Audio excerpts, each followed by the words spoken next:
Former President Donald Trump wrapping up remarks right now there in Savannah, Georgia. That's where correspondent Robert Sherman joins us live. Robert, so the former president spoke for about an hour and 20 minutes or so and really touched on quite a few topics.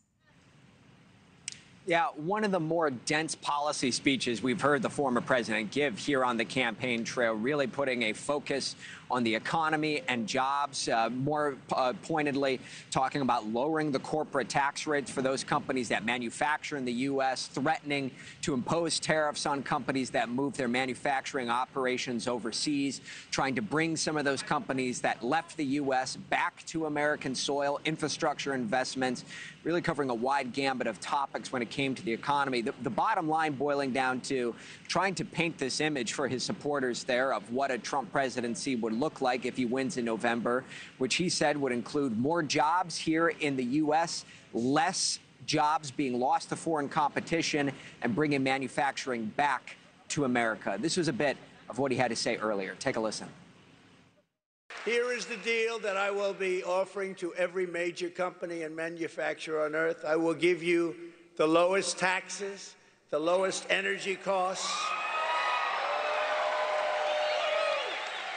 the lowest regulatory burden, and free access to the best and biggest market on the planet, but only if you make your product here in America. It all goes away if you don't make your product here, and hire American workers for the job. So the former president hoping that message will resonate, as Georgia is a very, very tight state right now. You look at where the polling numbers stand. I mean, really just about 1 percentage point separating Vice President Kamala Harris and the former president. The latest Decision Desk HQ average giving the nod to the former president here. 16 electoral votes up for grabs, which, as we've talked about earlier, Nichole, really helps pave that pathway for the former president to get back to the White House. His shortest route is win Georgia, win North Carolina, win Pennsylvania.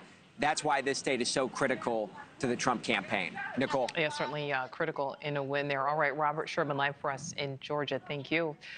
Thanks for watching. Go to joinnn.com to find NewsNation on your screen. And don't forget to click the red subscribe button below to get more of NewsNation's fact-driven, unbiased coverage.